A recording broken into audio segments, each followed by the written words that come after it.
961 Gravenstein Highway South. Do we have a report from the planning director? Yes, trying to keep this relatively brief.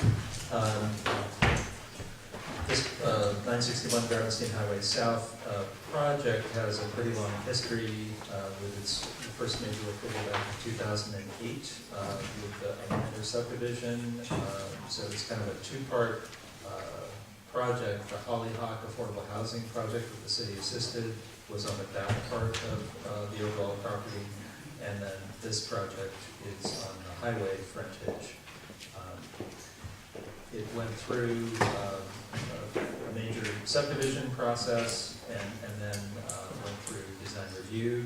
The board approved the project. That approval was appealed. The council held a hearing on the appeal, denied the appeal, but felt that it was appropriate that further design revisions be made to the proposed project.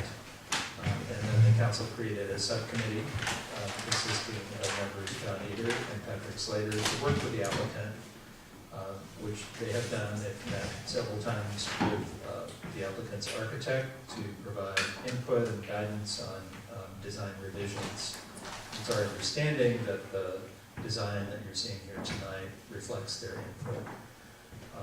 Rather than describing all the revisions, I think the architect would be far better at doing that than me.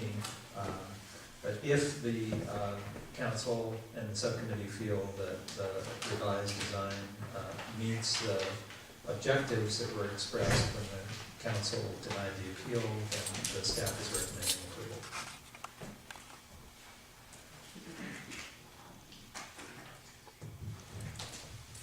Any specific questions for staff?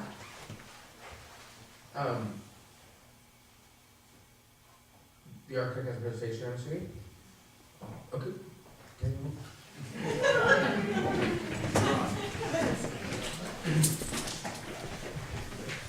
I just want to say that I know that we had a subcommittee working really hard on this, and the subcommittee is satisfied with the design as it's completed when it's asked?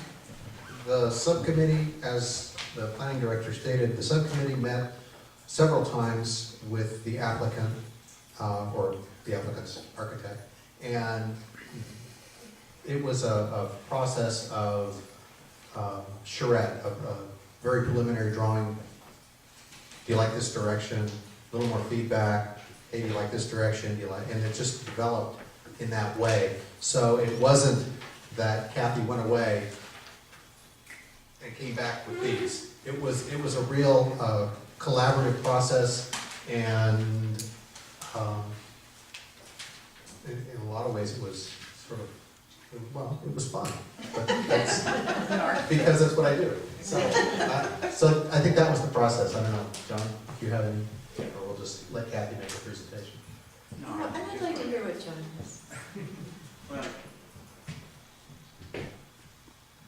Robert has to go and spoil everything, say we like it.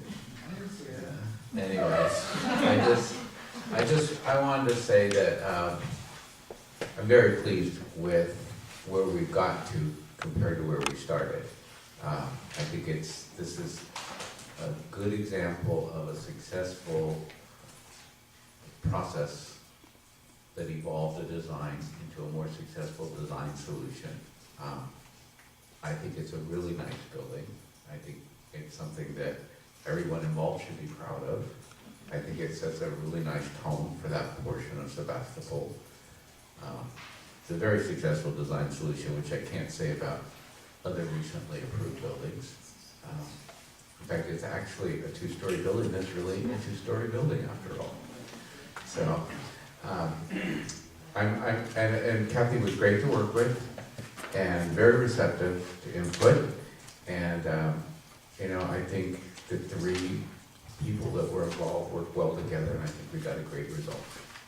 Oh, well, that's so nice to hear you say that, John. Thank you very much. Well, Kathy Austin, for the record, project architect, and I'm not sure how much you want me to describe. I gave you a 7-page description of everything that I did, and so I don't think you really want me to read all this to you or go through, but maybe sort of summarize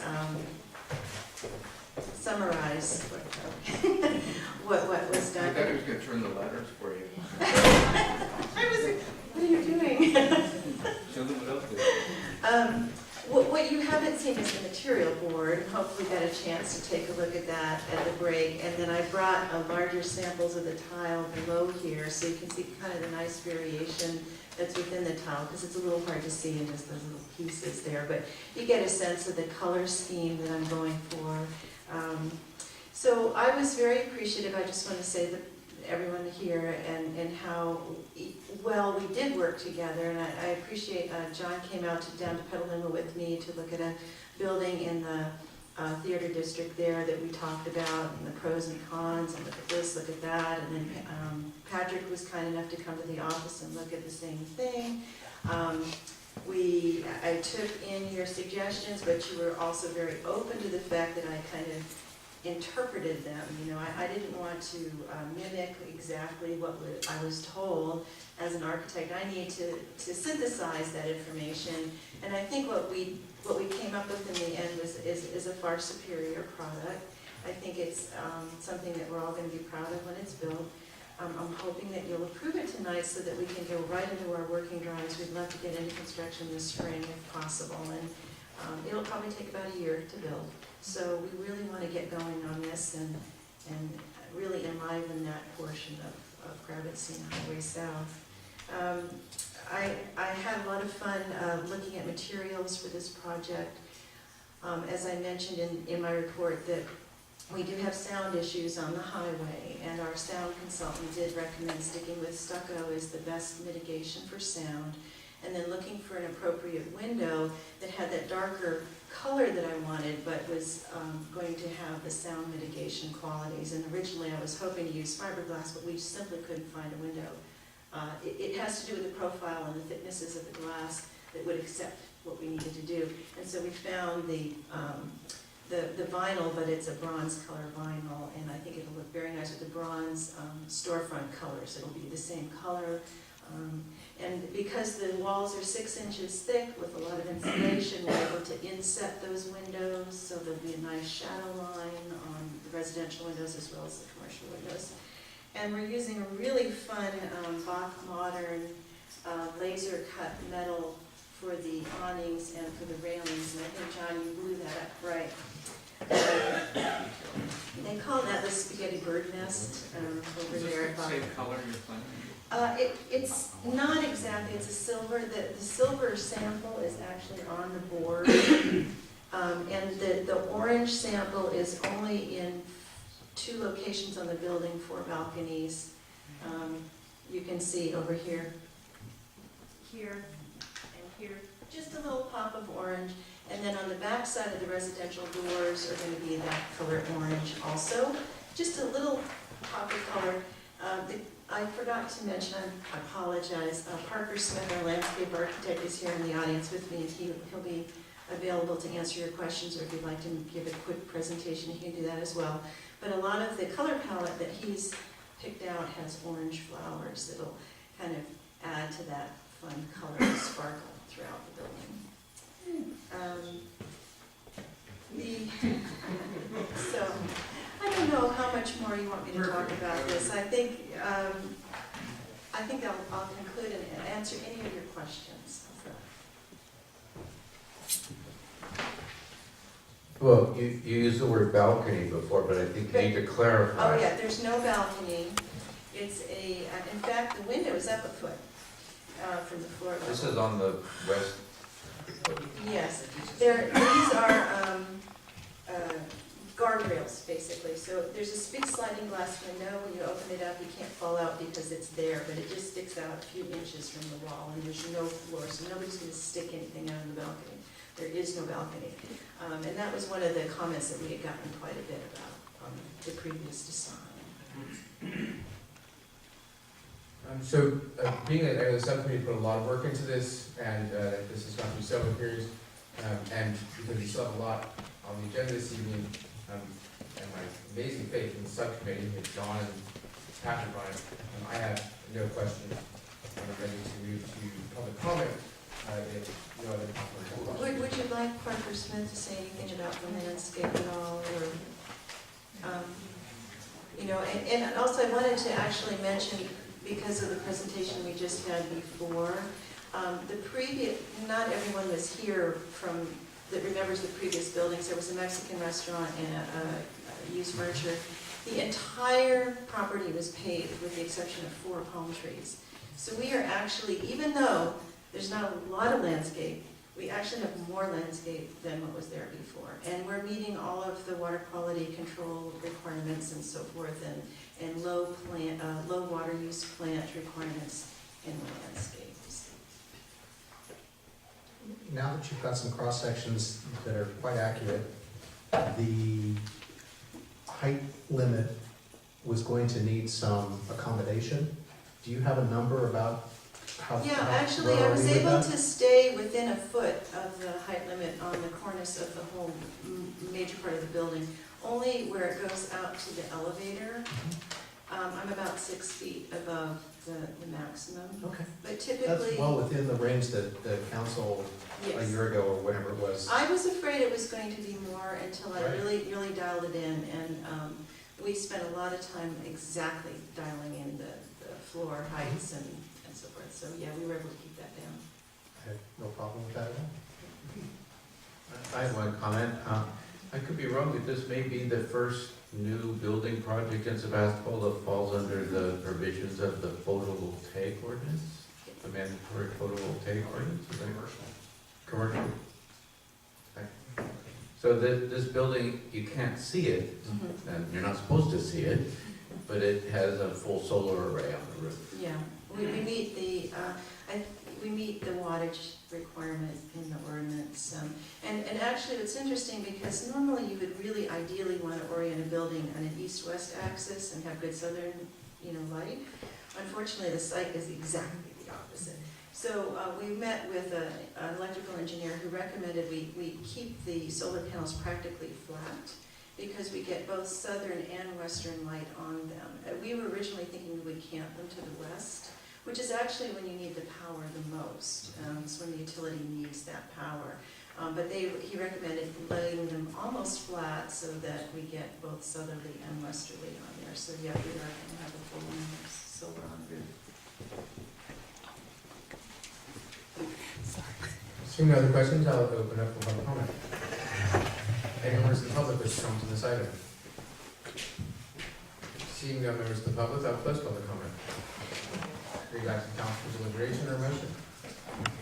Actually, before we move forward, I would like to hear a bit from the landscape architect, if he's willing to tell us how amazing it's gonna look. The pop of orange. Yes, Parker Smith, I used to live in Sebastopol for 40 years, I think, so I'm not unfamiliar with the territory. I live in Santa Rosa now, not far away. There isn't a lot of landscape area here, but I've tried to maximize what we have and make it interesting from various points of view. Along Highway 116, we already have street trees planted from the project behind this one. And they're the maple tree that is quite used as a street tree quite a bit on South Main and further down here in South Gravenstein. So that's represented here. Now that's a more oval-shaped maple tree than the one that's downtown. Same species, but a different selection of it. So it'll be a more oval spreading tree than the very narrow upright ones that are in the more urban areas downtown here. Now I have used a more upright one in the rear where we wanted more vertical element there because we have a two-story element of 2-story or more with a little of the parking garage exposed there to height to get some foliage up against. And that's a purple or red-leafed one. It's Acer platanoides Crimson Sentry, and it's called Sentry because it grows quite narrow. Not as tight as the ones, again, that we have right downtown here, but still a nice, more like a liquid amber shape, a little wider. But it has a nice, deep crimson red leaf all year, and they actually turn more orangey red in the fall. So that plus on the north side, I used some Japanese maples to get a lot of foliage against some of the more blank areas on that north elevation. So you could almost call this a maple project for the trees. So we have 3 different forms of maples on it. And then to get some evergreen foliage in here, we use camphor trees on this corner and on the far corner there. I'd used camphor trees across the street years ago when the old bowling alley was eliminated. So this will carry that same foliage color and evergreen character across the street.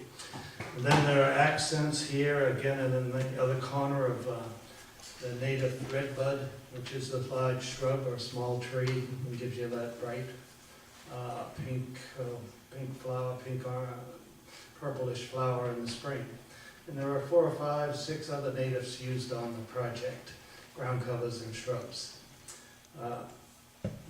And one of the smallest symbols on the plan, some there and around the elevated tower, is actually one of the most narrow, upright, and tallest plants on the plan. And that's a juniper that grows something like an Italian cypress, but not as huge.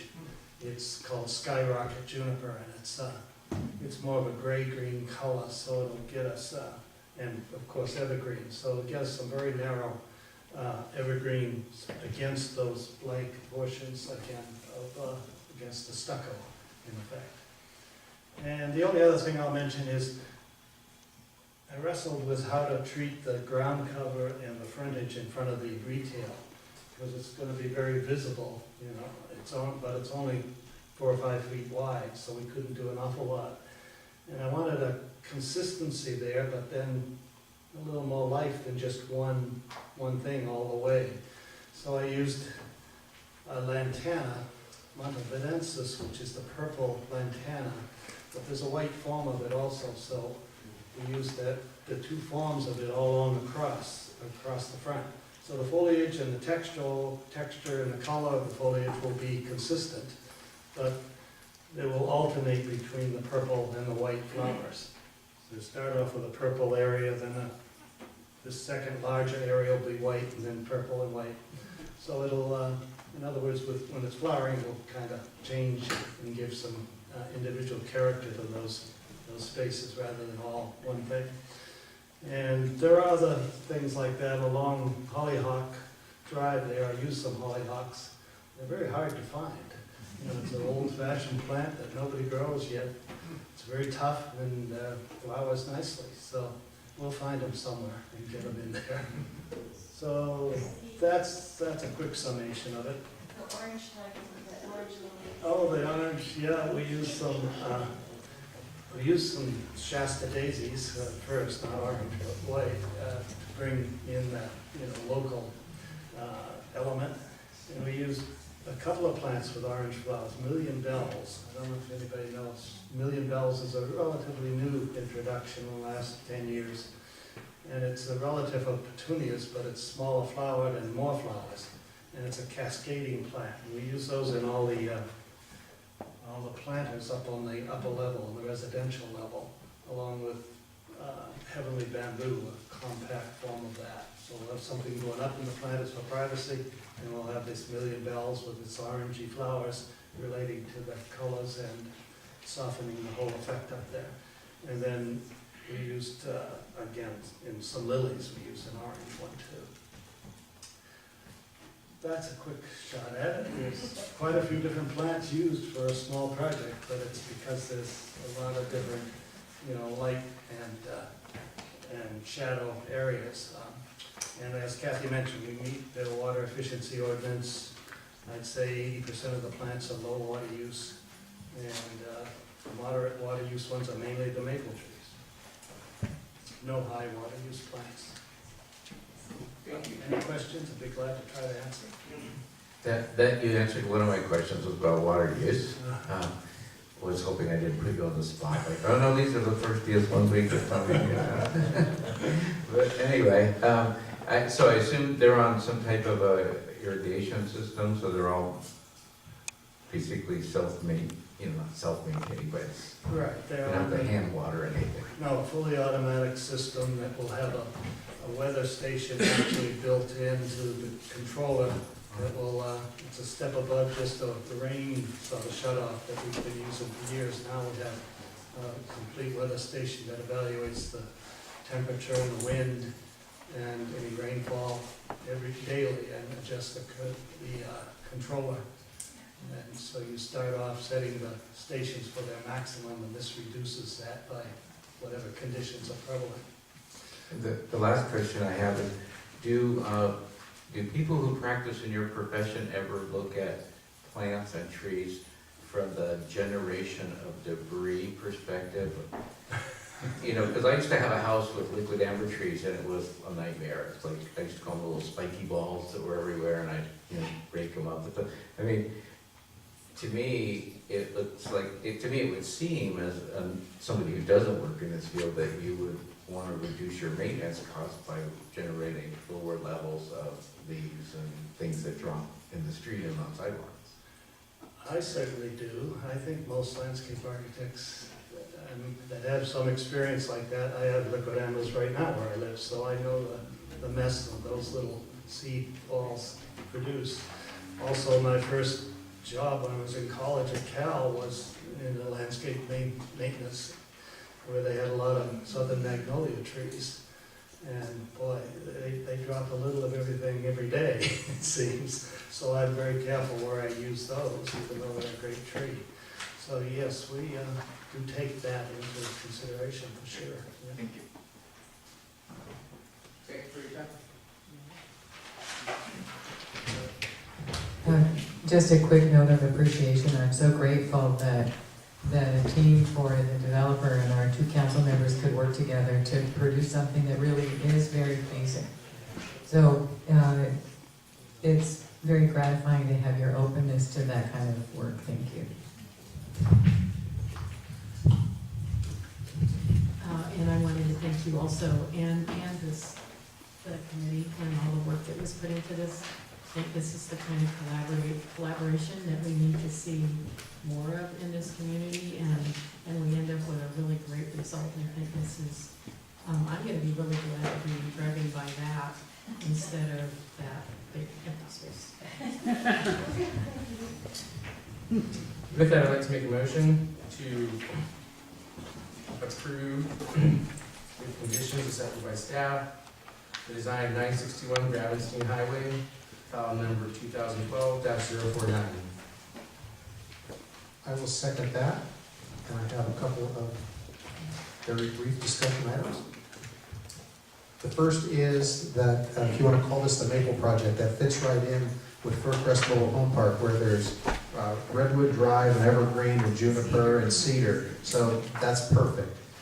And then the other thing is, I would like to propose that the quality of this design review application, this is what we want. We had a project recently where we kept asking for drawings, and we never got them, and yet there we were. So I won't go any further into that. But the quality of this application, extremely high quality. As somebody who understands what these documents are and what a cross-section should look like, the details that were included, they really describe the way the windows sit in the wall. That's what a design review board or any body that is acting as a design review board needs to see to understand the way the project will actually read once it's constructed. So I don't know if the city has any examples of what a good design review application looks like, but I would like to ask the applicant if we could co-opt this, we'll take names off of it and everything, and use it as an example.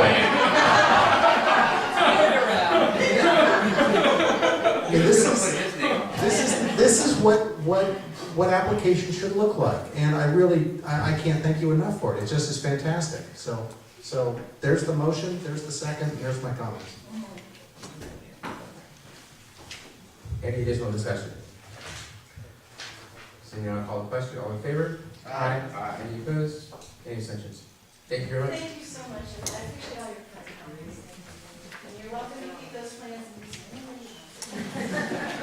You don't have a disclaimer on there about using it for any project not associated with the architect.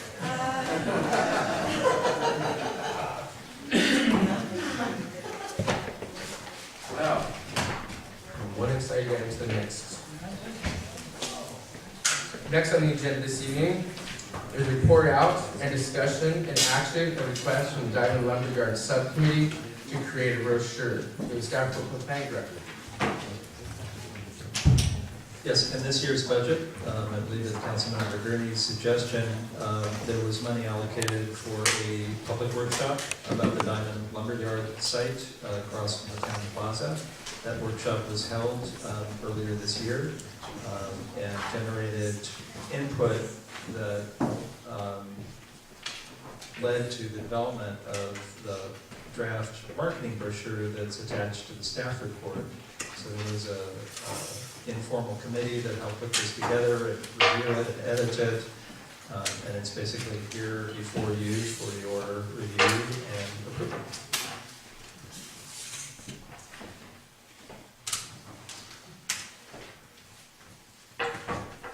Any questions of staff? Or does the subcommittee want to sort of say anything or add to this discussion first? Well, I would, thank you. Mostly I would like to acknowledge the people other than myself who committed time and intelligence and great effort to this. My council member colleague John Eater, Marcia Sulastic is here, Lambert is here, and I especially want to acknowledge the property owner Ron Basso, who was invited into this work from the very beginning. Before I introduced the idea to the council, I wanted to reach out to the property owner and make sure that I was moving forward with his acceptance of that effort, and Ron has been involved from the start, giving feedback to the process, and I'm so grateful to have a property owner who's open-minded to community input early in the process. Obviously, this was a suggestion from the SDAT, and I thank the core project for bringing that effort to town, and in following through with the SDAT report and this recommendation, I had in mind that we could approach significant projects in a way that would bring us together successfully rather than in an adversarial way that we so recently experienced over so many painful hours of hearings and thousands of dollars of litigation. So I'm grateful for everybody moving forward with this, and I wonder if Councilmember Eater would like to say something, and I'd also like our other subcommittee members to speak if they want to add in tonight. Well, I'd just like to echo what you just said. I think it's kind of sad and kind of tragic in a way that we have such an amazing, but just so diametrically opposed processes. You know, we had a very collaborative, very successful process here. No bad feelings, no lawsuits. Everything went well. We came out with a great project, great end result. We have a very amenable property owner here who's bent over backwards to work with the city and with the citizens and the committee, and cannot be commended enough. You know, and when you contrast that to what we have gone through as a city the last couple of years, it's encouraging but really kind of tragic, because you know, you have this like such a giant illustration of how wrong things can be and how right things can be. And I mean, I just really want to say thanks. And also to Eric Spillman and Tina Grove for their design work, making this look, I think, just really right for us. So, did any of you guys want to speak? Marcia Sue Lester.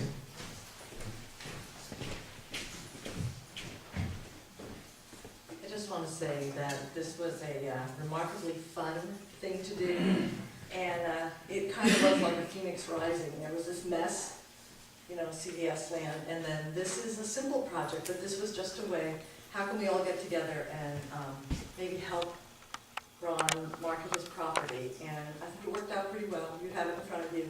I did want to say that Councilmember Burns did start it by, I don't know, maybe a year and a half ago, pestering me about what kind of a process we could have. And I like to do things the easy way, as easy as possible. And the workshop we had, the support of people coming out and wanting to talk about what could be at the lumberyard site was really, really fun. And then I just want to thank Lars, of course, who was my compatriot in this process, and Eric for turning out the beautiful graphics work, because that was really what I mean. He works like this, and it was done. So that's what you have. And I guess the most important thing about the process is the whole little event we have went in a really positive direction. I'm hoping Ron's going to come up and talk for a second a little bit. It went really better than you could have imagined. And then I also wanted to just say that this is potentially a template for the future. The hard work, in a sense, is done already because we've described our community, and and it could be applied to other, to other properties. So, at any rate, thank you for letting me have this opportunity. I appreciate it.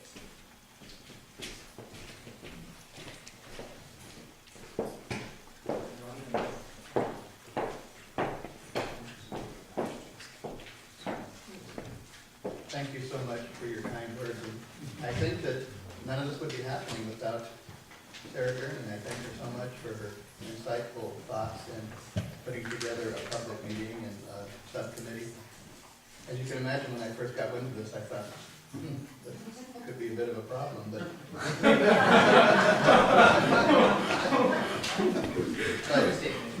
I want to be as cooperative and as forthcoming as possible, because it is a very key site to our city, and it will connect the old to the new. And once we went through the public process, and I met with Sarah, and we had a very, very nice, I think we spoke for a good hour and a half that day, and then she introduced me to Marcia Sue, and we had another conversation with Lars, and incredible information and feedback, and just consideration and respect for the site. And I just can't tell you how much that means to me. And to see all this come to fruition and see this beautiful brochure. And since the public meeting, I think that was very successful, because I've had a tremendous amount of inquiries. And I believe that sometime soon we will see a very, very nice project that will be value added and do a lot for the city. And so I thank you, and I want to thank Marcia, Sue, and Lars. Really, I've met with Marcia Sue several times since then, and she's been so incredibly forthcoming with just information that I need and explaining the process. And I just want to know, just like the previous project that we all agree was beautiful, and it fits into all of the contextual values and color schemes and landscaping. I want to do that. I don't want to have a fight. I want to cooperate. And so far, I've been welcomed with open arms. And I just want to say thank you all so much from the bottom of my heart. I really, really appreciate that. Actually, Ron, can I put you on the spot? I heard a story about why you acquired this property. Oh, Do you mind? Sentimental on you. Well, I've lived in Sebastopol now probably 45 years, and one of my first, experiences was the old Diamond Lumber Yard. And my father was the first do-it-yourselfer. There was no Home Depot, there was no Lowe's. Every Saturday, guess where we go? Diamond Lumber, 2x4s, sheetrock, whatever. And I still remember in the corner, I had my treat was to get a Fanta grape soda. and that's why we went there. And I still see that soda machine in the corner every time I go there. So it's not just a piece of dirt with a building on it. The history that I have in the town and the buildings that I occupy, they all have a tremendous sentimental value to me, and I feel very fortunate to have acquired them and to pay respect to them and give them the respect they deserve as a key site. And John, thank you for remember that. I don't want to put you on the spot. Okay, thank you. That was cool.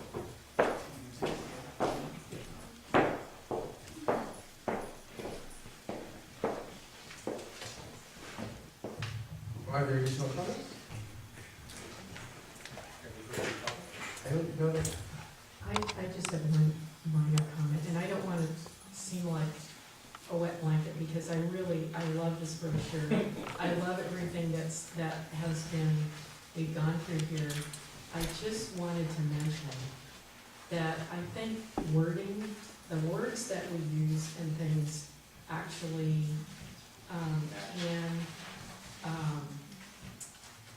we have to be very precise about our language. I'm a data person, and, you know, data you have to name exactly, and it can't be like variable one sometimes, and it has to be capitalized right and all that kind of stuff. And so the central site location picture has this kind of grayed out area that says Sebastopol downtown core.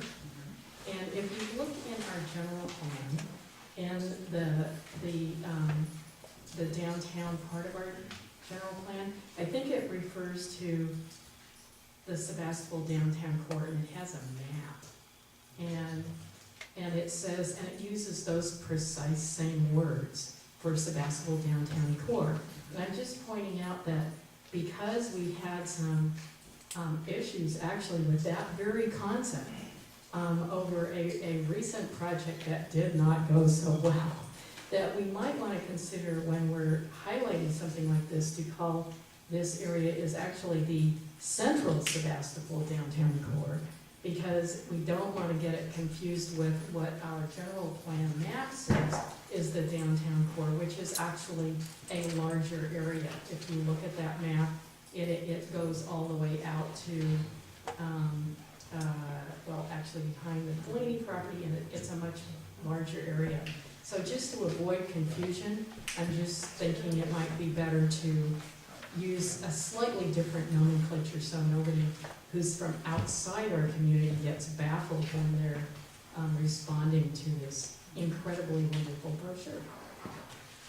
I think that's a great point, and the brochure is not in its final form. It needs definitely one more set of eyes to edit the language, so that's a good point. Perhaps just deleting the word core, right? Yeah, I was gonna say. Wait a second. Well, the downtown core is a zoning term. Right. Term is what you're referring to. Yeah, exactly. So we could either highlight that whole thing or think of different terms for that. When you use the same term in two different contexts, Right. people get confused. And the other alternative might be to be more geographic about it, to put the plaza on the plaza on the photo, and then Main Street on Main Street, so the site is located in space. This is another suggestion. It would deal with that zoning language confusion too. I like the brochure quite a lot. And what I like is it looks modern. You know, and it's dealing with our old downtown and a site of historical and sentimental value that's been there forever. I like it.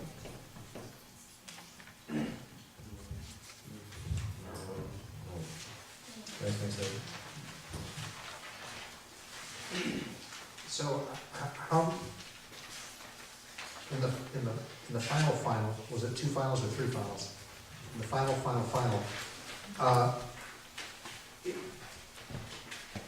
and this is fussy, I think, knitting ticks or whatever that is, but I wish the photos were more clear, in focus.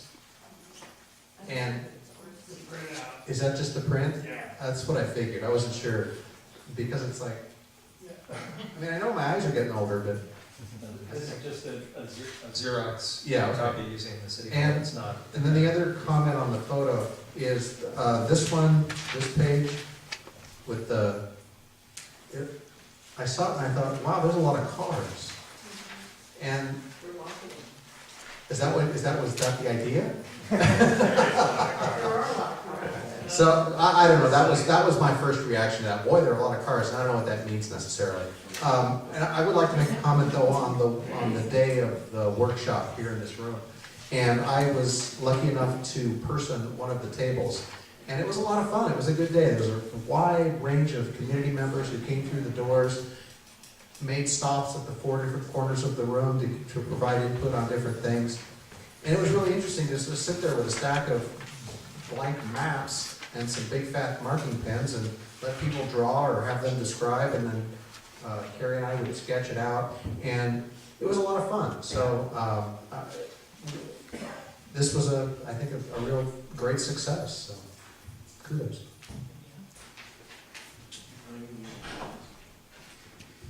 Are there any members of the public who'd like to comment on this item?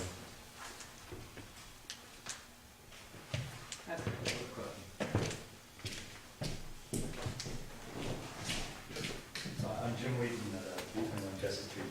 I'm just curious, there's been a lot of talk, I know it won't happen soon, if it does happen, about Main Street being two-way. And when a property like this is marketed, is it just up to the potential buyer to sort of understand where the city might be heading in that way, or is there any mention of that in, oh, by the way it is now may not be the way it is in 5 or 6 years or 10 years or something like that? There is actually mention in here.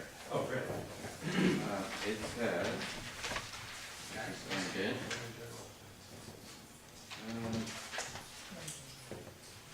Right.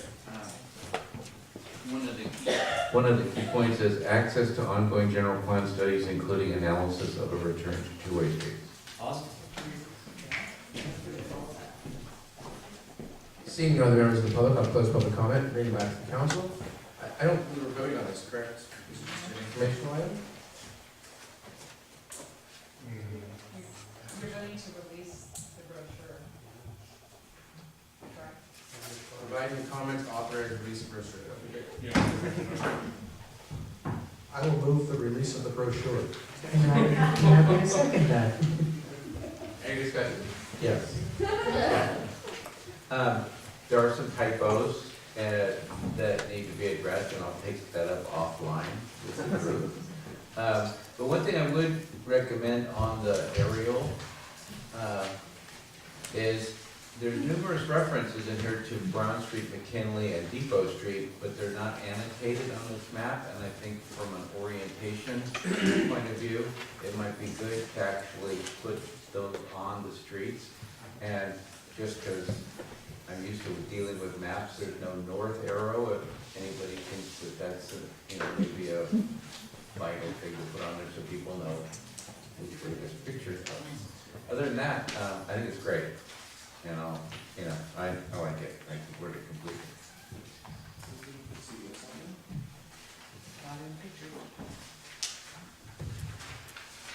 Seeing no other comments, I'll call the question.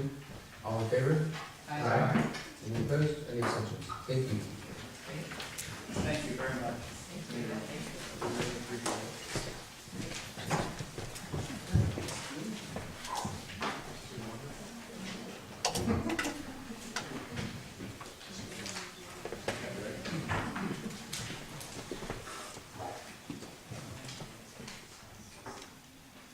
Oh, finally, we're down to 7.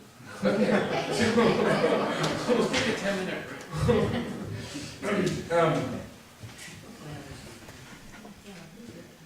Item 7, discussion and proposal to recommend to the city council to direct staff to begin preparation for a city repair ordinance. Do we have a staff report?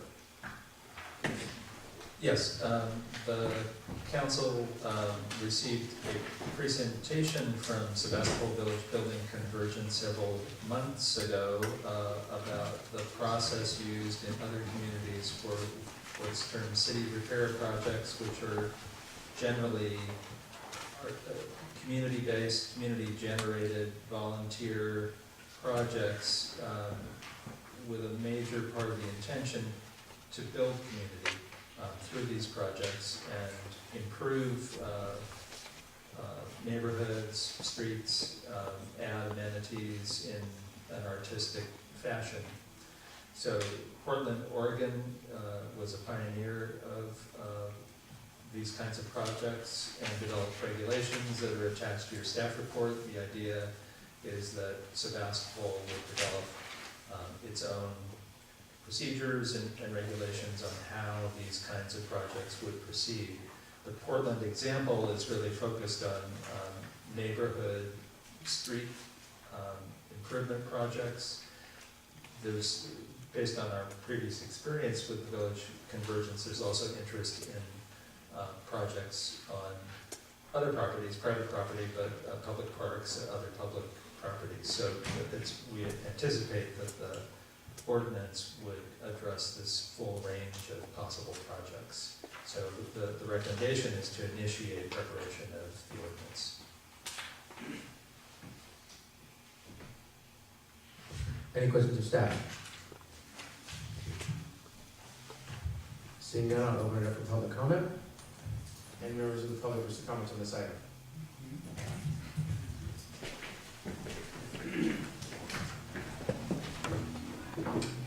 Well, first of all, I'd like to thank you guys for your support going through this process this past year with the first village building convergence.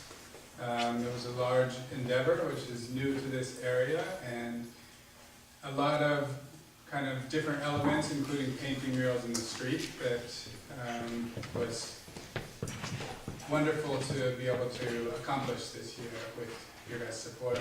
And we want to make it easier to do this in the future and to require less effort on the part of the city to figure out everything that we're doing and to move the projects through. So I'm thankful that there's this precedent to look at the Portland, Oregon's ordinance for intersection repairs, and also note that there's other cities that have approved a similar thing. So I'm hoping that it'll be relatively easy to follow that guideline and adopt it here in Sebastopol.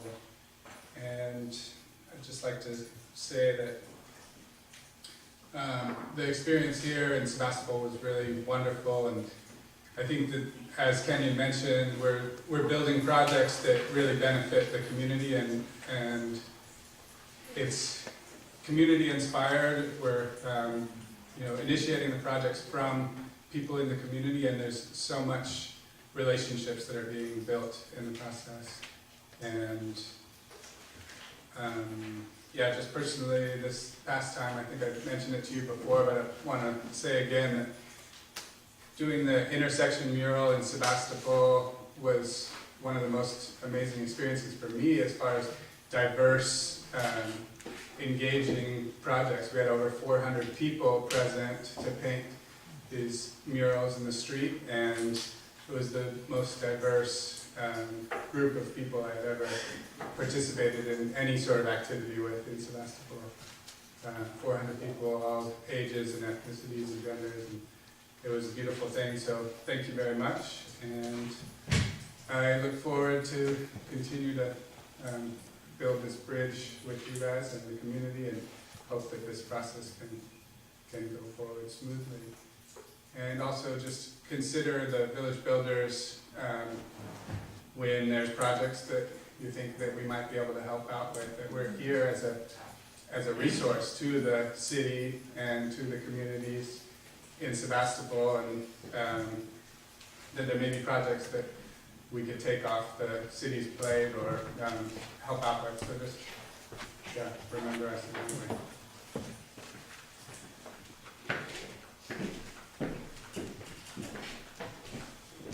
Hi, my name is Cassandra Pereira, and I am a village builder. And I guess we're all becoming village builders as part of this process. So it's, I do really appreciate so much the sense of momentum that we have with our organization, the partnership with the city, and also the incredible just surgence of support and activity with the community at large. So it feels like the call and response is really happening, and your response with this ordinance feels like, it just puts wind in the sails and allows us to legitimize our process in a way that isn't just about, I know that in this last process, we really needed you all to help us out and wave your magic wand to help make it happen. Well, in the sense that we didn't have something like this that helped us have the guidelines, to help the community have the guidelines to do all these projects. And so it feels like we're growing up and we're on a learning curve and we're growing up fast. And that feels good because there's an appetite clearly in the community for it. So like, that's part of the call and response. Like, the appetite is there. People showed up. It was great. And so it feels like the council's really responding and the staff is just so awesome to work with. So what I want to throw in there is that, you know, we're already, of course, projecting our timelines for next year and a lot of the feedback that we got from the community organizations that we worked with in the whole process was, it'd be great if you guys got started sooner. So we're hearing that, and we're getting going, and so I don't mean to be, yes, ordinance, pushback, come on, let's do it. It would be, great if it did accelerate. And I know, it can be tough in administrative wheels, but I would just like to encourage, it would be wonderful if we could get an ordinance going by April-ish, so that we can really do the groundwork and in partnership. Like, we see this as a partnership, and so looking forward to maturing that relationship and having lots of great village building convergences. Thank you so much. Hello, I'm Maggie Fleming, and I'm a village builder. And I want to echo, for some of you who may not have been there, just the amazingness of the village building convergence. And in addition to the diversity and the juiciness and the intergenerationalness, the buzz that followed the BBC. I spent a lot of time at the Barlow, kind of stealthily listening in at Tailor Made and coffee shops and deliberately watching people discover their murals for the first time. And there was so much pride in Sebastopol and people being really excited about living here and seeing what's happening. And in terms of the ordinance for next year, one of the, I don't think either of you were there, but we had the opportunity to host a workshop with Mark Leekman, really walking us through the process of designing intersection repairs. And our plans are to offer those workshops to the community, and we fully anticipate an increase of community members who want to do projects. And so with that in mind, really thinking about how to continue, like Cassandra said, to partner closely with you all and other civic groups in Sebastopol to streamline the process and make it as easy as possible for more people to get involved. So thank you for your support for the whole process. It's been really wonderful to see.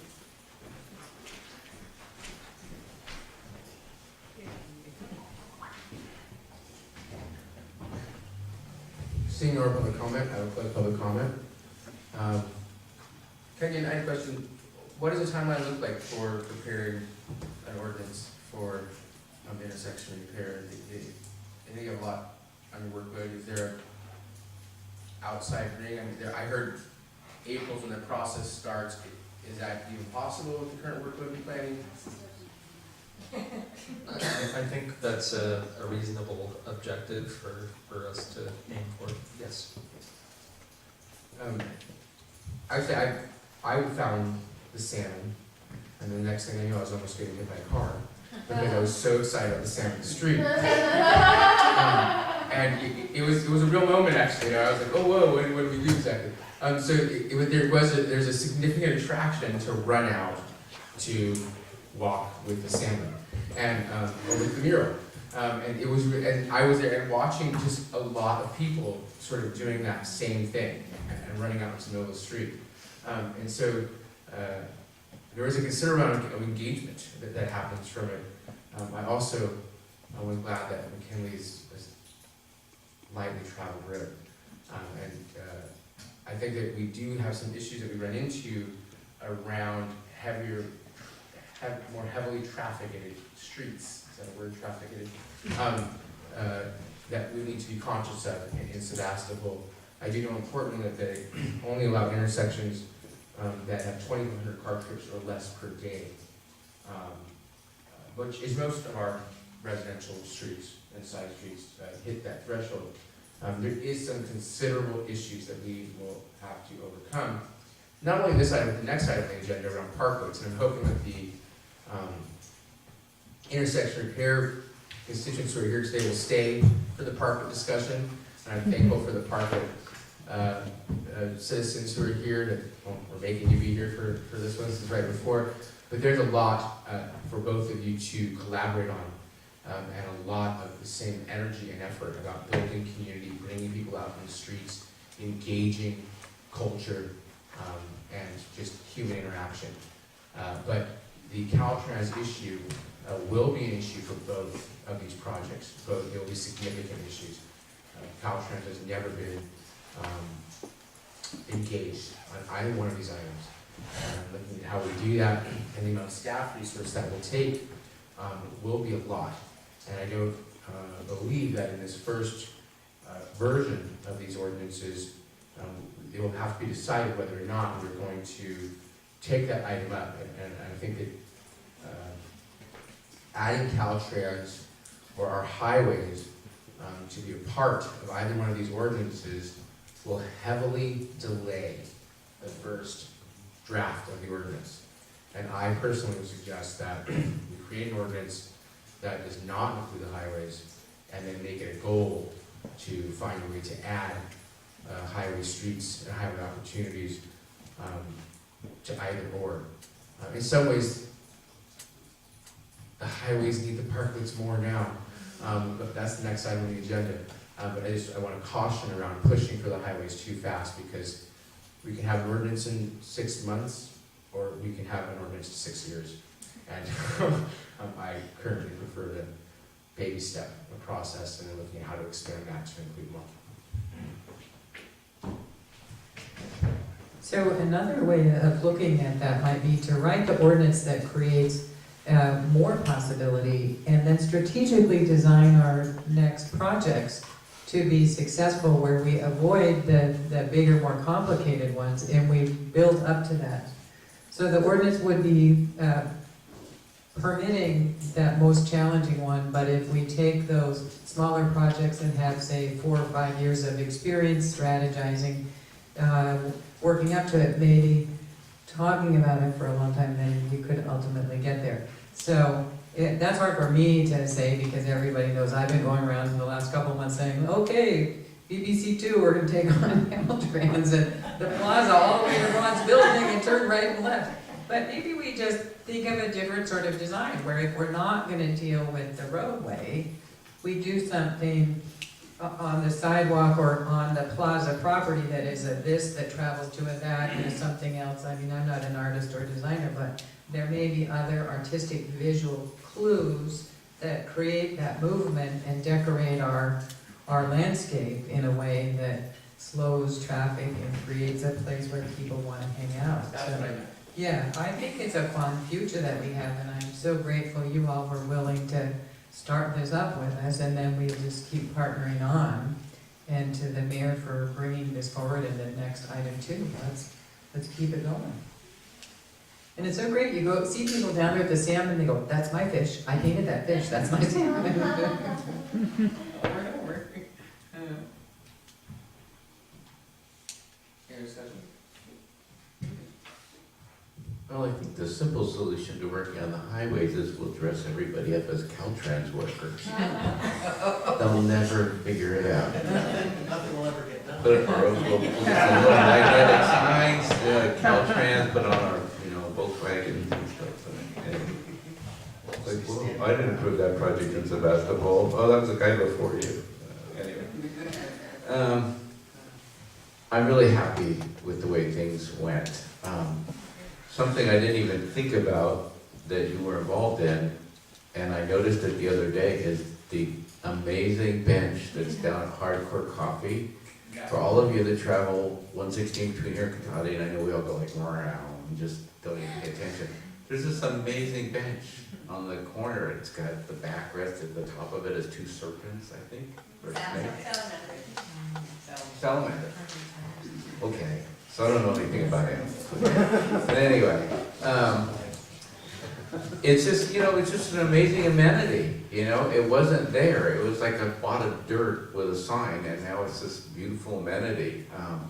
And I've mentioned it to many, many people, and it's just emblematic of the kind of stuff that happens with this process. And it didn't cost the city a dime. I don't think it cost the county a dime, So anyway, good job. It was mentioned earlier that there's other cities that have embraced this concept. Perhaps if we could get some materials from those cities as well as Portland, it might help speed the process of creating, we could do a little cut and paste, on that. And, I got numbers of letters of support about this item tonight from people who couldn't attend. And I'm sure my colleagues probably did the same. So, it was we don't get a lot of letters unless it's a really high-profile item. And it was obvious that was the case. Kind of this little aside, children are always welcome at these meetings. Thank you for having the child here earlier. I guess they went home to watch the game or something. But anyway, and speaking of children, I had a really great encounter on McKinley Street. There was a little boy who was looking at the footprints of the animals in the street. And he was like,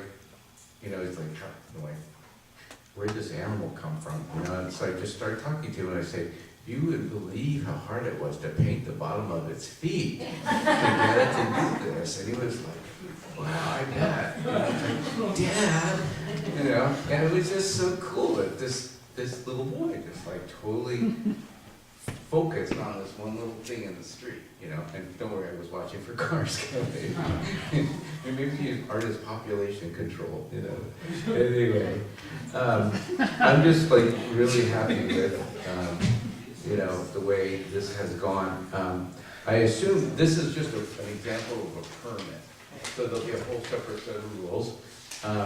One thing I would like to make sure is included is that drawings go to a certain amount of neighbors in every direction, because certainly we don't want to be going, I had no idea you were going to put that big whatever in the middle of my street.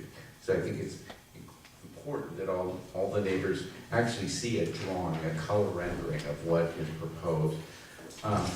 And also on here, it says insurance required, yes, but it doesn't say how much.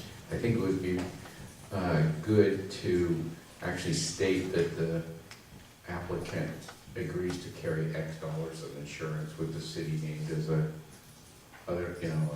additional insurer, however that's phrased. So other than that, it's all good.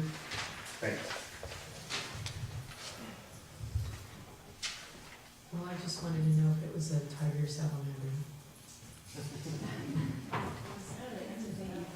I would assume so, but I'm not sure on that. We don't want any foreign We salamanders. definitely have a tiger salamander in the mandala of the intersection of the Yes. mandala. Well, on the bench that was just mentioned. Nobody will be able to build there anymore. Oh, that's a big thing. Well, I also just wanted to just say, I think this is great, and I'm very happy about our city staff working with citizens and volunteers in our community to make something happen that everybody joins together and participates in our community with. So, thank you, and thank you. And good job, everyone. Can I just make a quick comment? We're doing a gratitude ceremony tomorrow night, not a ceremony, but a gathering at Hardcore Coffee. We wanted to invite all of you there just to celebrate our success, and we're going to be using the cob oven and cob bench that was built during the UBC and making pizzas and drinking leftover beer from Lagunitas and having a potluck, and yeah. What time? It's from 4 to 8. Thank you.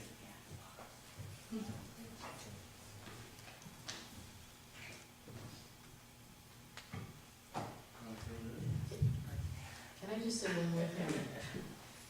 And that's, one of the things that really makes me happy about the work that you all have been doing and this project is the multi-generational thing. And I keep feeling like we look more and more like a hip Oakmont. And I'm just really happy to see a little more age diversity of people being engaged in civic affairs here. And getting into how things work, because I also think, as a former political science major, that it's so good for younger people to understand how government works, that you can't just, you don't just go buy a can of paint and paint something without figuring out the impact on everybody else, and that structure and form of government helps mediate and facilitate everything for everybody. We need to think of government as a facilitator and something positive, not something negative. And so I just think it's a great learning experience, especially for all those little kids, seeing people come together and work on something and in a structure that works in democracy. So, thanks. Just a last comment. I want to acknowledge the work that Chitaslo Sebastopol did too in supporting the BBC and particularly the McKinley Street paintings. That volunteer group really stood up and worked and helped, and Marty Roberts was a particular contributor. So it takes a village to build a village, I think is where we are. So they did a great job too.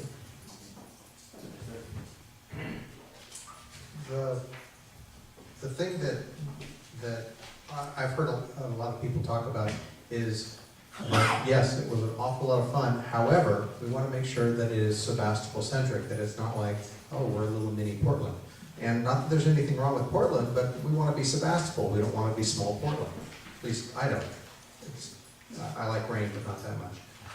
So I just want to make sure that we're addressing this in a way that's appropriate for Sebastopol in our own way of doing it. And I've also heard comments that these are people who didn't understand the breadth of the projects undertaken. But what they really saw was they just think it's like a street painting thing, and they don't understand. So it needs to not just be a street painting thing. I think that's really important. And the last thing is that I'd like to mention is the name. I've never really liked city repair ordinance because that sounds like something that maybe Public Works or the engineering department is doing. And granted, they're involved in this, but I don't think it's very descriptive. I think that it's not a good name for it. And my suggestion would be enrichment, city enrichment ordinance, because that's what we're doing. Briefly, go ahead. Yeah, just would throw out placemaking ordinance is what I've kind of thought of. Okay, we can, so I'm not saying that any of these two terms is the right one. I'm not saying either one of them is the wrong one. I'm just saying that repair ordinance just doesn't sound accurate to me. So I would prefer that we title this from the start accurately. And the same thing with intersection repair. Well, that sounds like you're bringing out the pavers. I would prefer it be intersection enrichment or intersection placemaking. Either way, enhancement, enrichment, something that's a little bit more descriptive about what we're actually trying to do. So those are my comments, and I'm looking forward to seeing something that we react to with the first draft of an ordinance. So I want to say that it is called intersection repair in Portland. It's an intersection repair ordinance. I am open to the placemaking or having some more options around names. I think is key. I just want to say, Sarah, Councilwoman Gurney, Sarah Clay Gurney, has spent a considerable amount of time with me in developing this ordinance and meeting with Sebastian and BBC. The very first meeting we had, it wasn't very long ago. It seems like it was so long ago, but at Coffee Cats, putting that time and energy into sort of bringing this to where it's at. But more so, the planning director's openness and willingness in working with me I'm an excited guy. I just pop into his office and here I have a bunch of ordinances for you. Can we do this? And he looks at me, and just really grateful for you, Kenyon, and your ability to go with the flow. And then really, you called it a magic wand when you were speaking. I call it Mary Gurley. Who really took the sort of VVC ball of string and just unwound it and processed it through all the places you need to process to make it happen. So just wanted to say thanks for your sort of foundation in making that successful. With that, I'd like to make a motion to direct staff to initiate the preparation of a ordinance to be named ordinance. But in the staff report, referred to as a city repair ordinance. I'll second that. First and second, any discussion? All in favor? Aye. Any opposed? Any abstentions? Thank you.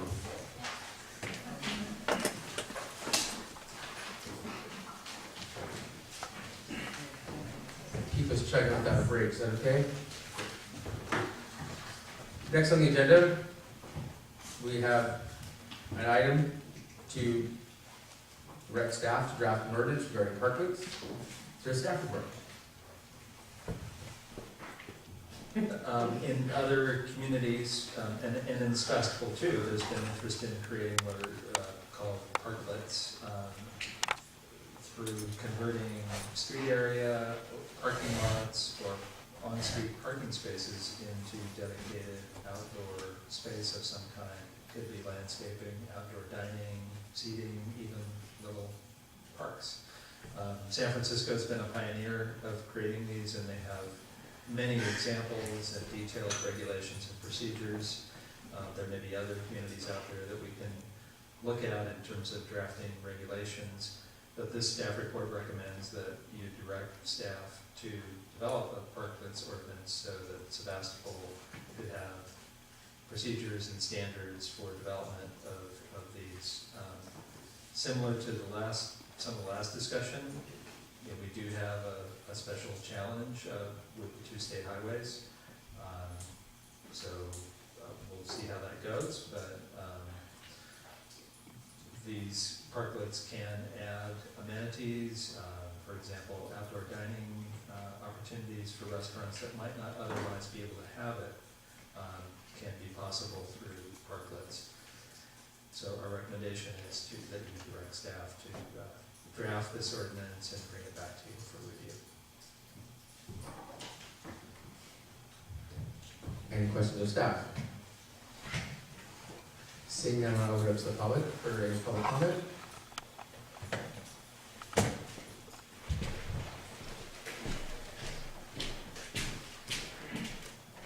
Hi, Colin Doyle. Can you just clarify that the planning director, so this is a temporary or a permanent conversion of a parking space into public space? Is that what it is? So it's changing the use of a paved street to an expanded, widened sidewalk, and that area could be used for all the uses that were specified. In the case of dining, I guess there would be the adjacent restaurant would apply for an encroachment permit to use that space. Answer those questions so I could kind of understand what the ordinance is getting at. Thank you.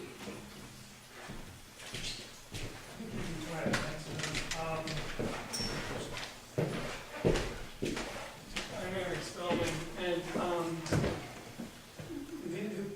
the spaces that are outside that can be used for parklets basically have to be used in a public way. They can't be used by a business for profit. So a restaurant can't have tables out there and go out and serve food.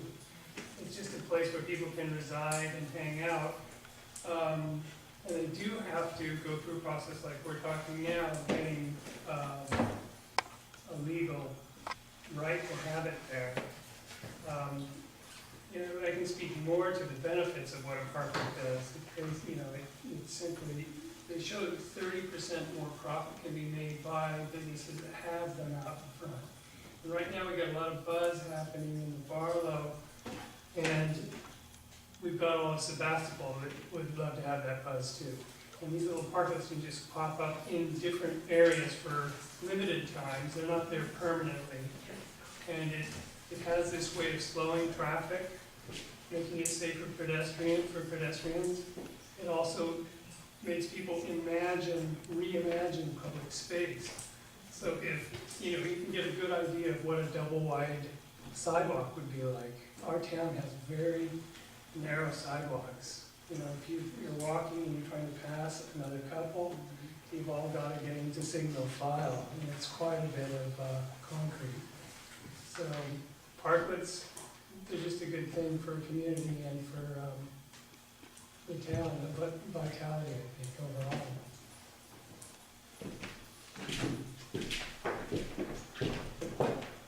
Hi, my name is Ash Weiss, and I lived in San Francisco for about 4 years when the parklets were coming up in the world, and I just really loved what they brought, and going back now and seeing how many more there are.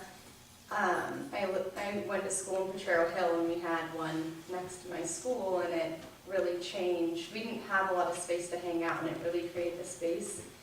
And I think that it brings a vibe to the streets that I would like to see more of just being able to hang out and not, like, these narrow sidewalks create more of just a passing through rather than a hanging out. And I think that would add a lot to our streets, especially on Main Street, as Eric mentioned. So, yeah, I am in support of this. Thank you.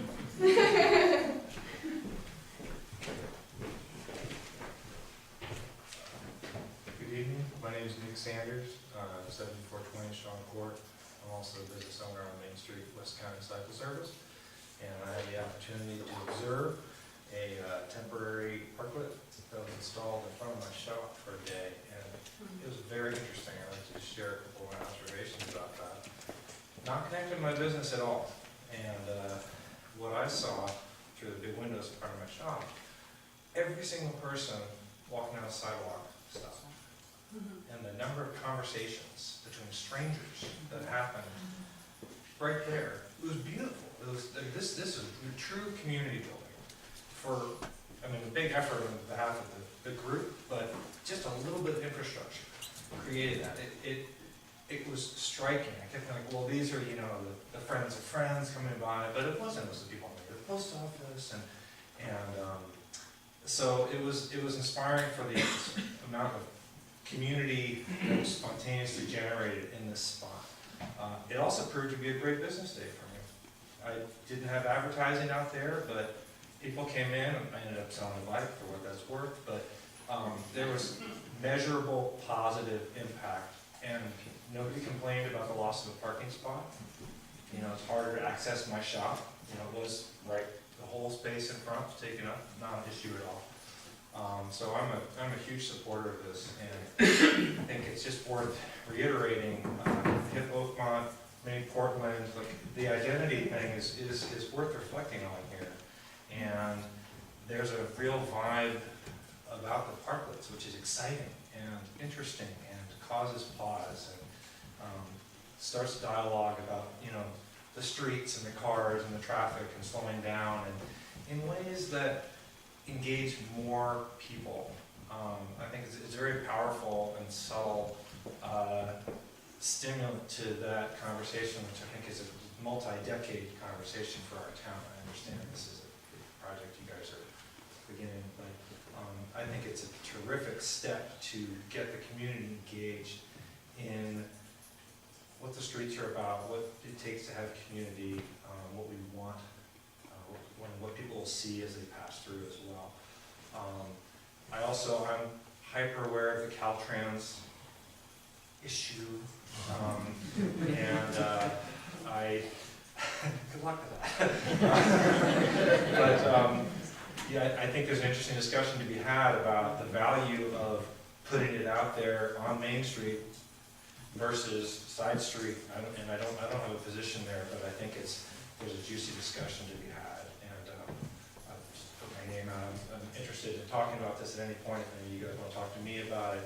I'm peripheral to the organization, but thanks for considering it.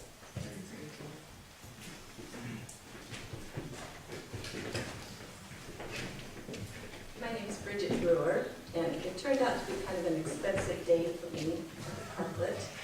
So I saw that very cool bike out on the sidewalk and I bought it. It was so much fun hanging out on Main Street. I never stopped there, the traffic's awful, but the short wall was just enough barrier so the cars were whizzing by, but you really felt like you could have conversations out there. So I just wanted to say how much fun it was for me. I really enjoyed the bike. And I hope we can have more, and I really liked it. I liked that it was on Main Street, because there was just that, being right next to all the cars whizzing by, but feeling like you were safe and had a little spot to just hang out. It was really wonderful. It was beautifully designed, too, so I really enjoyed that. Good.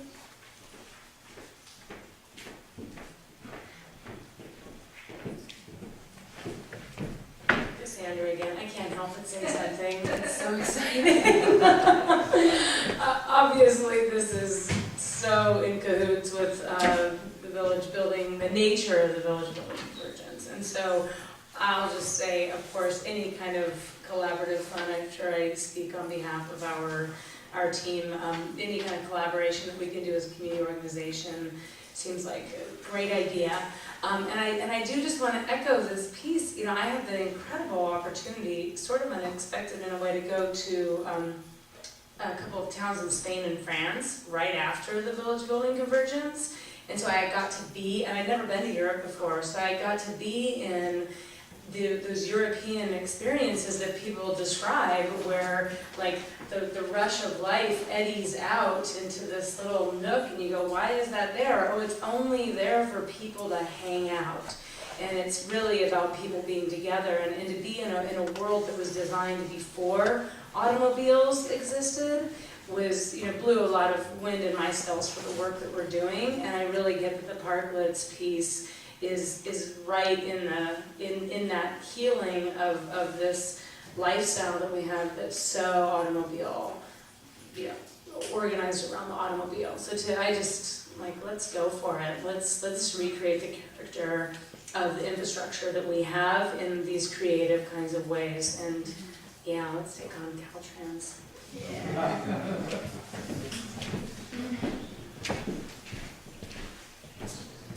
Good evening, I'm Lars Langberg. With the Corp project, just want to echo some of the comments made. We sent an email to the whole council in support of this ordinance.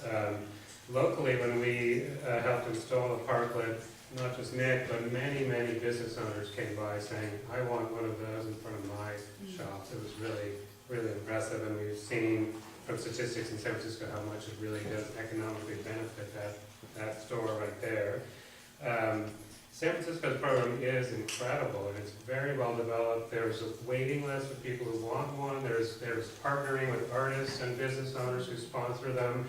So I would highly recommend we use that as a resource for developing this. The director of that program came and lectured to our community. Most of I think all the council was there. And he is very willing to be a resource, very willing to be a resource for us developing this ordinance. And then I think in the bigger picture, the bigger issue of Caltrans, I think, is one we sort of have to stop dancing around and actually really address, because I think Caltrans is changing, and Caltrans does not see a state highway that comes through a little town the same way they do the 101 or Highway 5. And when we did the STAT process, we started to make inroads with people at Caltrans. They showed up at our STAT workshop process, and it's just trying to find the right person at the right time who will give us a few moments. And I think it's not as kind of big and far-fetched as we think. We're a little town that happens to have the state highway, but they look at it very differently.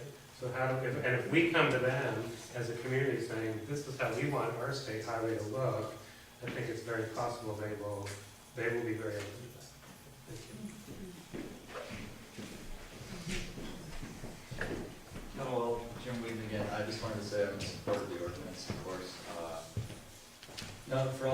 mentioned, Main Street is a great place to meet people, and in terms of being an engaged citizen in local government, I have learned more about what's really happening in town by bumping into people, including members of the council on the street, than I have by reading agendas and reports. And having a place momentarily to stop that's, you're not bumping into people, or you're not trying to get out of the way of the truck or whatever, is really important to that kind of fertilization of, hey, what's really happening? Did you hear about this or that or the other thing? So I think it's a great way to improve citizen knowledge and participation in what's going on.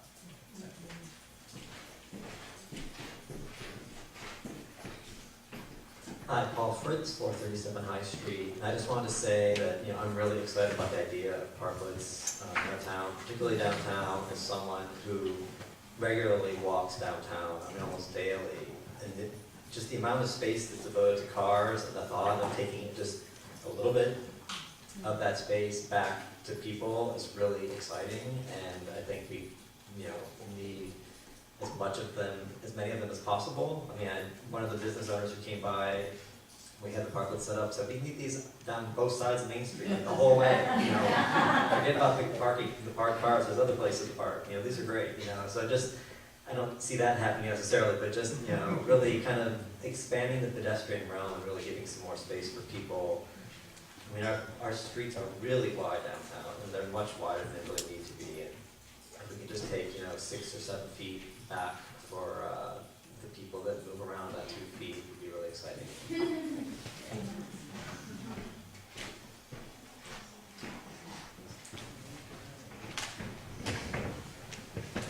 Sometimes I don't want to sit for so long, I'm sorry. With that, I'll close public comment and move back to council for discussion.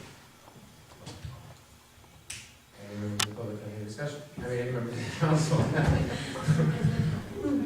Don't elevate it so highly. Maybe we should have a city council parklet. Maybe you just come by and get all your information. The doctor said 5 cents or something. Anyway,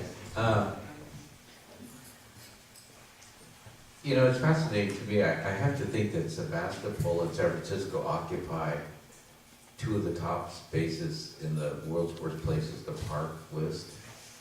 And yet, it's surprising to me that San Francisco has so embraced this. You would think you couldn't find a parking space there before they invented parklets. But it's amazing that, like was indicated, there's a waiting list of people that want to have one of these at their businesses. I do think there's a real need to balance parking needs versus the benefits that parklets present. I got a letter from a business owner who was, I would say cautious about this. They were concerned about the impact on access to their business, and I totally understand that. Based on what we've heard here tonight from a business owner directly, and I think borne out probably by other statistics, it might be just the opposite effect, that your business is actually increased. So maybe counterintuitive, taking away a parking space. Also, in terms of Caltrans, my understanding is that they have a mandate to embrace complete streets concepts in all new projects. So I would hope that would make them more amenable to these types of things. Actually, when I went through the presentation on parklets, I thought if we just put them down both sides of Main Street and then move the cars out 1 parking space width and reduce the ridiculously wide 3 lanes we have down to normal traffic lane widths, we could have double the wide sidewalks all through our downtown blocks and not really lose any parking. So we have all the same parking and a lot more space to hang out and hopefully an attendant increase uptick for our businesses in the downtown. And we would have something, I'm not realistically proposing this tonight, but if we went in that direction, we would have something that nobody else had and would draw people to our town. People that come here would spend money, and it's all good for everybody.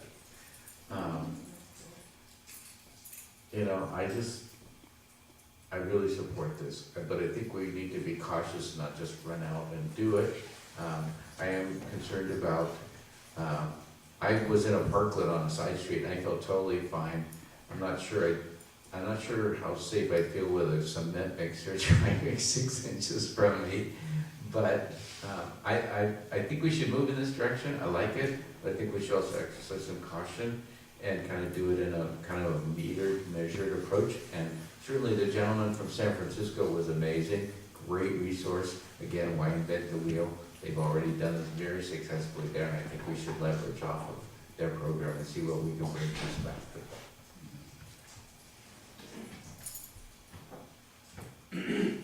So I just want to say, the San Francisco ordinance, I believe that the parklets are for 1 or 2 years contracts. They only release so many the first year, and so many the second year, so many the third year, then they start to rotate the permits out for the parklets. They only allow so many within a certain radius of each other. There's a lot of different ways that this ordinance will be angled at. So I think you say as a permanent fixture, say semi-permanent fixture. And this will go through the planning commission and complete streets per the staff report as part of the development process. So there will be a lot of input, I'm sure. And before you get back to us, which will be inclusive of a lot of the discussion points I think we've heard tonight, concerns that have come up. The ordinance, they take a lot of that into effect. And I believe San Francisco is the first to create the parklet ordinance and really learn and took a very cautious approach to developing it out at a paced rate. So.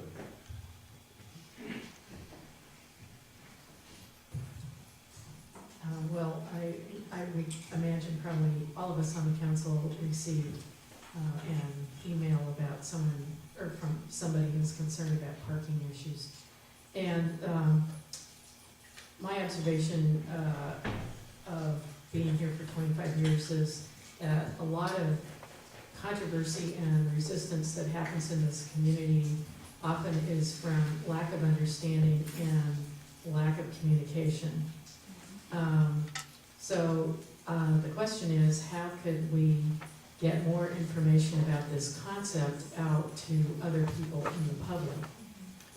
So I'm thinking, I understand there's already been a presentation, but perhaps through other venues, like perhaps the Chamber of Commerce and the Downtown Association might be interested in disseminating more information and fostering discussion about it, because it's one thing having a presentation and it's another thing giving somebody the opportunity to voice their concerns and then have those concerns addressed or discussed so that they're heard, so that we end up with that information percolating back through to the city council, and we end up with an ordinance that addresses what might be legitimate concerns. So I'm just urging all of you in the parklet movement to seek out venues and ways to foster that discussion, just like that hangout in the parklet and the street. Figure out places to have that discussion with business owners around downtown and with people in the community, so that they start to understand the concept and the benefits of the concept. So I think that, like that statistic you quoted on how much more business people get when they have a parklet in front of their business, and most business owners are, that's going to kind of resonate with people. But that may not be a piece of information that's readily understood by everybody. So before we get into some more headbutting, I'm certainly in favor of us moving forward with working on this ordinance, but I'm also saying simultaneously, let's get the dialogue and the discussion and the information sharing out there in the community. And listening to my colleague, an idea came to mind. One way we might do that is to have a bigger effort on International Parking Day in September, which I think is when Carrie built the first parklet that might be the one that's moved around a few places. But what if we had 6 or 12 of those go out on private streets or in city parking lots, and we advertised ahead of time, or maybe it was a design contest, I mean, I don't know. If we could get people out to experience them for that day, maybe 3 days in a row, and understand it just physically by being there, it would do a lot to get the message to the people. So that's just a thought. The way I look at it, our streets are really public property, that's our public real estate, and we have in our public responsibility the opportunity to dedicate that commons one way or the other, and it doesn't all have to be for roads. So it's a matter of shifting our consciousness from cars only, like I think Paul was saying to, or Lars, all of you, to dedicating some of our real estate for the people to be in community. And what we know from the comments this evening is that people who did experience it, our new bicycle owner, you know, enjoyed not just the conversation, but also that purchase, that participation in our local economy. So we put it out there and let people experience in an easier degree to create as we're working on this ordinance. This ordinance sounds to me like it's going to take a longer time than the other one. So we might want to do those smaller steps to get the information out in the culture shift so that it's seen as really the community builder and revenue generator that it can be. Chop chop. I wanted to try to answer a couple of Colin's questions about some of the logistics of it, and I didn't actually write them down like I should have. But the parklets are temporary structures that are constructed, well, in our case, the temporary one that was in front of Nick's shop, in the roadway, in a parking place, at sidewalk height. So there's sleepers that are put down so that there's a level floor, and they're, I don't remember what the San Francisco ordinance stated, but they need to be removable in X number of hours with nothing permanent left in place. So they're not removing asphalt, they're not installing bollards, there's none of that. And the San Francisco ordinance has, I believe, fairly significant safety guidelines that would need to be followed. And I don't remember your other questions, but that was the main one that I remember, was is it permanent, and it's not. I don't know if anybody knows how many parking places are in our downtown. I sort of just did a quick back of the napkin calculation, and I don't know, 600, 700, something like that maybe more.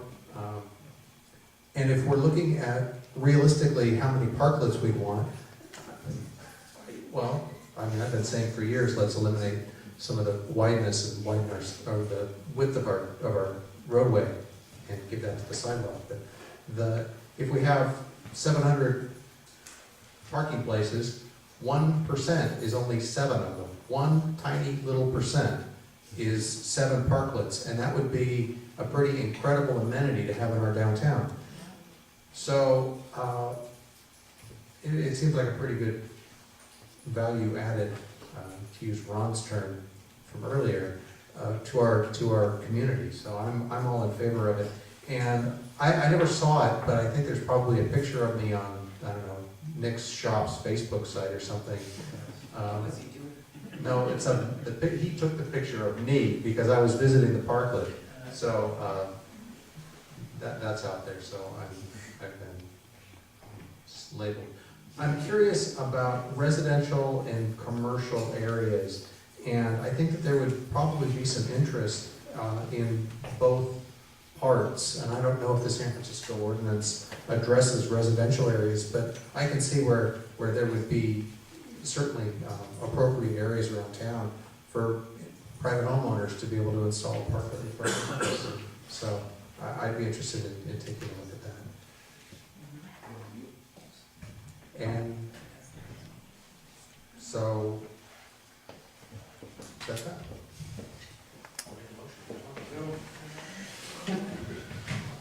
I move that we direct staff to draft a draft ordinance, parklet ordinance.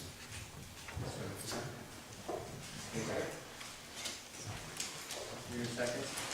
Any discussion? All in favor? Aye. Any opposed? Any abstentions? Thank you. Thank you, everyone. Item 9.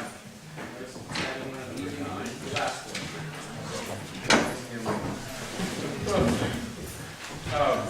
Discussion and action of proposed changes to Sebastopol downtown design standards, designed by the subcommittee. Is there any subcommittee or staff?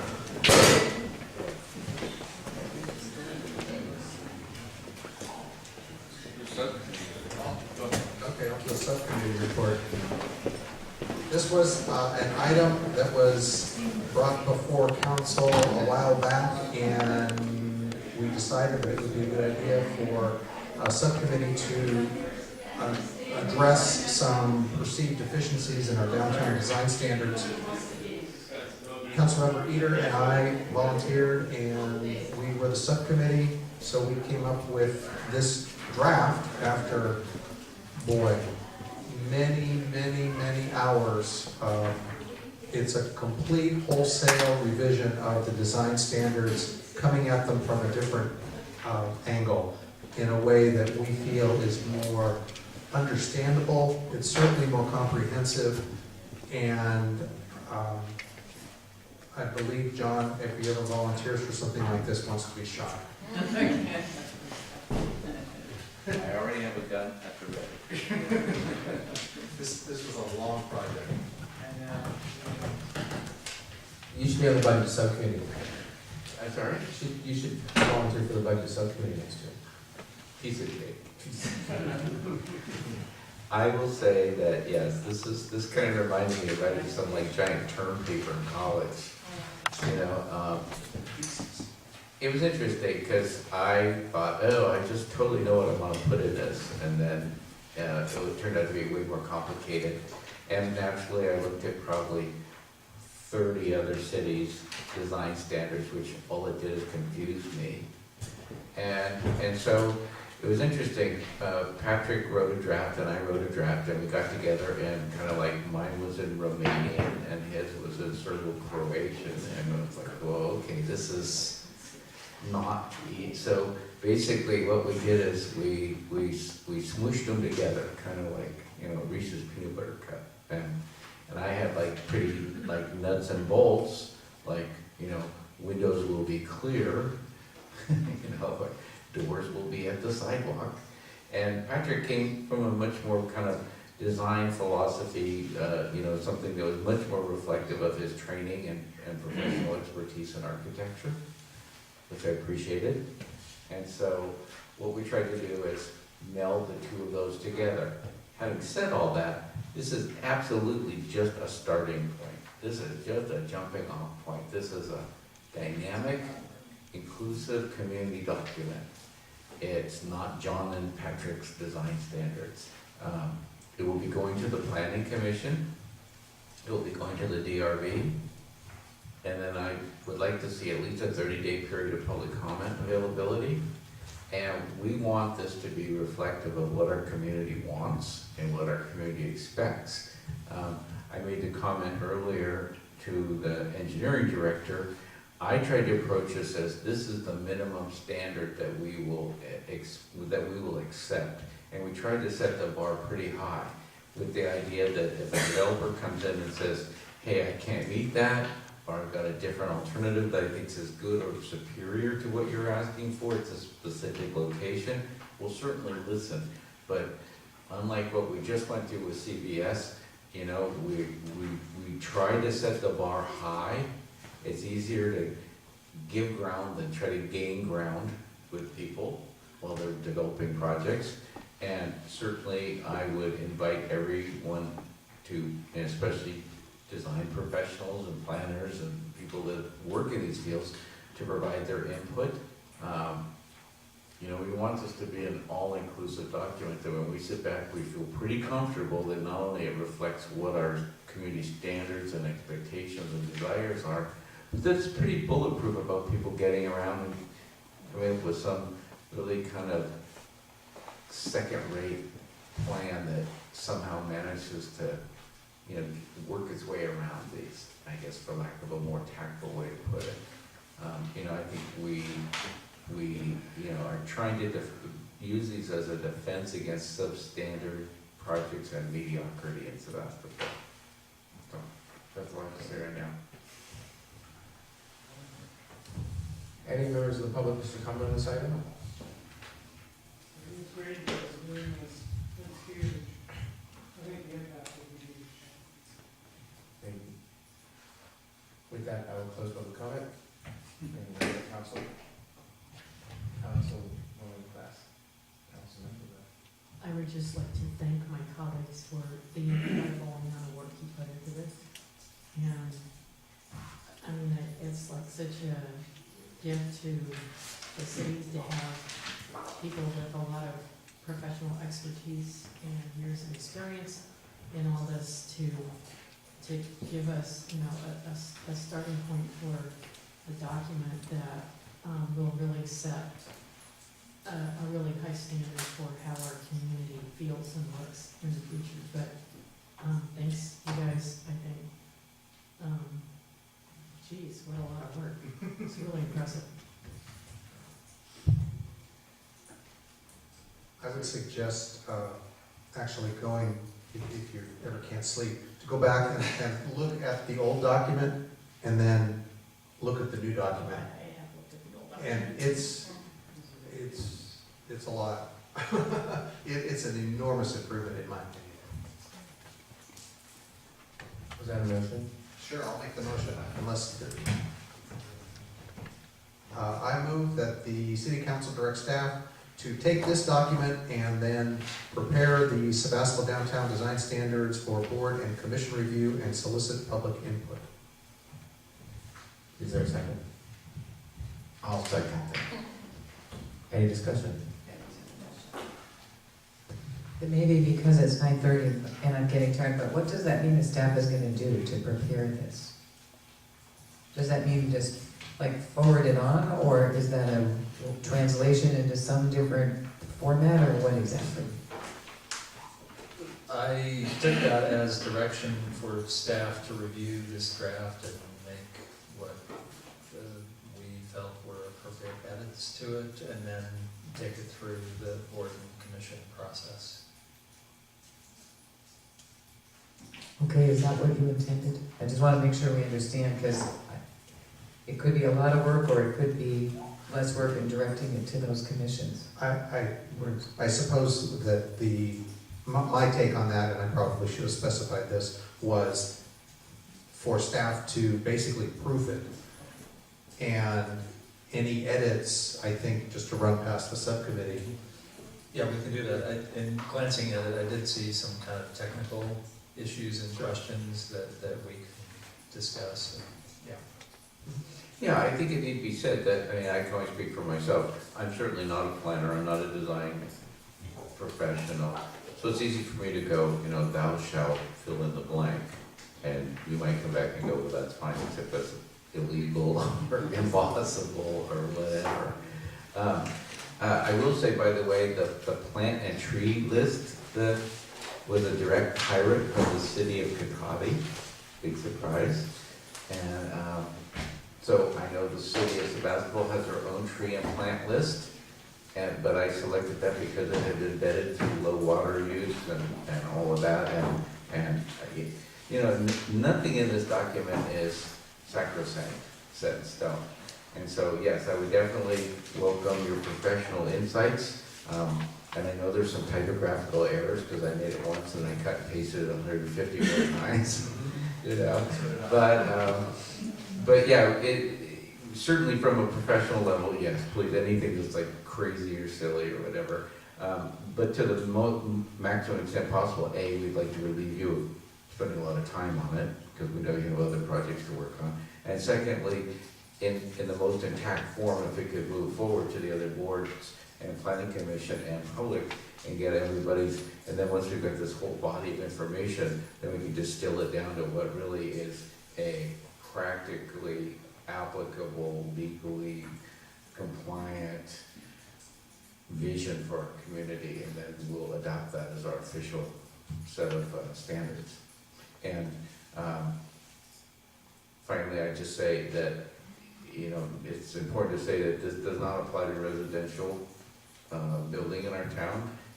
You know, we felt that was not a prevalent, I felt that that was not a prevalent of activity to devote the amount of time that this took. And I didn't want to mix the two, like talk about building heights and say, oh, by the way, the garage can't be out of the sidewalk, and, kind of mix it all up. So I wanted to keep them in two separate volumes.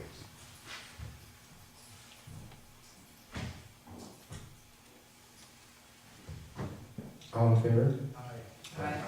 Any opposed, any abstention? Thank you. City manager, city attorney, city clerk reports.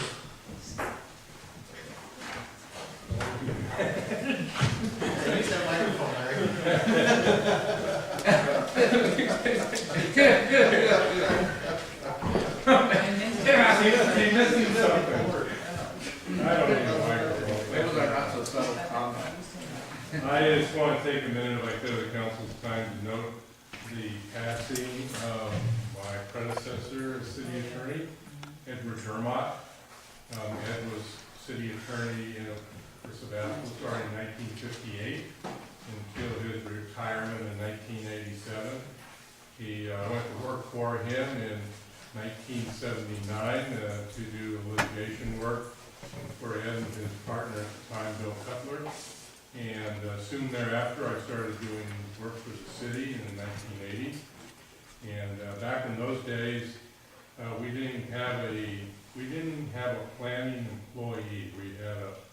We had a planning consultant who worked half-time for the city, and our office basically produced all the planning documents that needed to be actually adopted by the council. Came right out of our law office over in Santa Rosa, which we operate out of an old house down in Mendocino Avenue.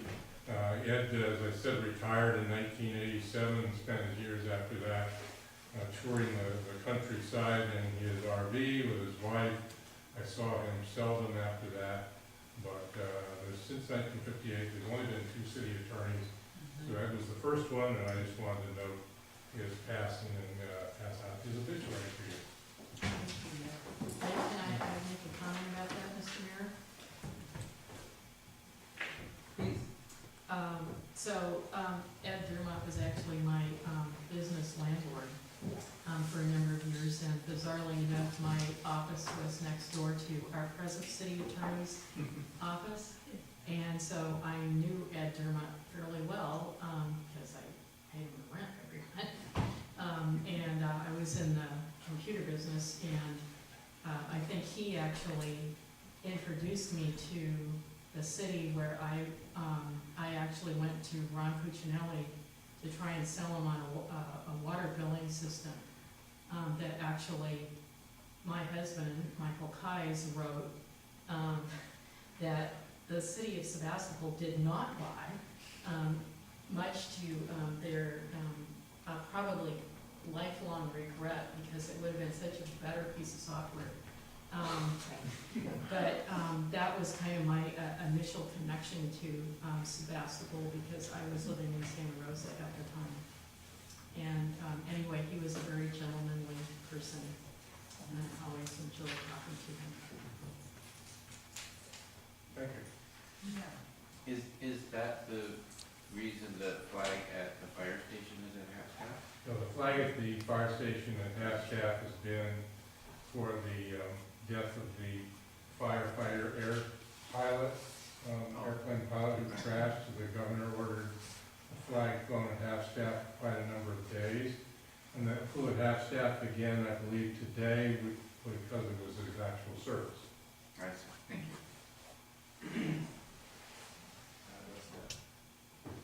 Next item. City council reports, committee subcommittee meeting reports. Next item. City council communications received. Next item is future city meeting dates, events. On that first page, second page there, you can find out from the city clerk. That being said, I will adjourn the meeting for the